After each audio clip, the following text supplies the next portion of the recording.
Another defense that has had its weak moments is Georgia Tech. However, they escaped Boston College. Here's Brent Key. Right, I told him, I said, 1 week from now, right, we're in a play-in game. Bottom line. All right, so from this moment forward, everything is geared towards us playing the best football we can possibly play as a football team next Saturday. So we're not waiting. There ain't no sitting around 24-hour rule. It was a 24-second rule.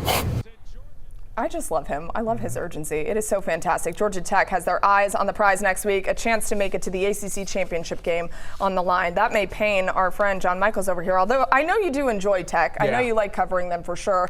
And they narrowly escape a Boston College team who has struggled mightily this year, right? The big guys. They have not been good, but they looked really good against Georgia Tech. However, Tech gets it done.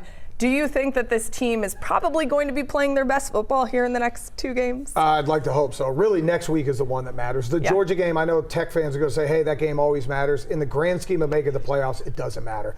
You got to beat Pittsburgh coming up at Bobby Dodd Stadium on Saturday. Then you go to the ACC title game and a win there, and you get in the college football playoff. Nothing else really matters. Here's the scary part, though. The defense is getting worse week by week. What they did 2 weeks ago, you said maybe this is an anomaly against NC State. I saw NC State play yesterday. They didn't have 100 yards of offense until about 2 minutes to go. Then Boston College, a 1-9 football team who can't get out of their own way, gets up and down the field. Blake Gideon has to fix stuff because Mason Heichel, I know they didn't play well yesterday against Notre Dame. Pitt can be explosive on offense, but you got the king of the city on the other side. I think the king of the city will get things done. Okay, you mentioned Haynes King. I'll have you talk about him really quickly. This kid is fantastic. A lot of people have had him pegged as a guy that goes to New York for the Heisman Trophy later on this year. Why is Haynes very firmly in the conversation for a Heisman Trophy? Because without Haynes King, Georgia Tech is 5-5 or 5-6. Heisman Trophy is supposed to be about the most important player to your team.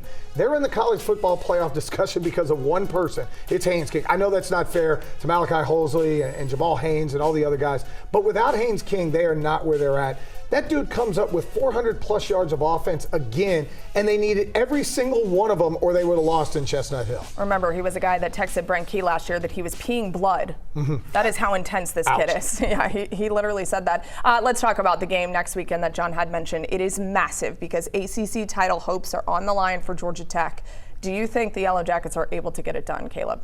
Yeah, I mean, I think this is a Pat Narduzzi team that, you know, he had the interesting comments, obviously, this past week when it came to Notre Dame. But I think Georgia Tech's got to get their defense certainly figured out. You know, Blake Gideon has got to get this, especially when you got healthy and you had Amari Harvey and Jai Gilmore back in your secondary. Like, they have got to be difference makers. You've got to get some pass rush going. But the very guy that we were just talking about, Haynes King, has been the difference maker, excuse me, so many times that I think one more time for him to have, 400-plus yards in the air and 100 yards on the ground, like, I think this is something that he can comfortably pull off. And I think, Brent Key has really got this team built for, hey, let's get this opportunity and be in the college football playoff. I get chills thinking about his final game at Bobby Dodd Stadium at night. It's going to be an unbelievable atmosphere. So excited for that one.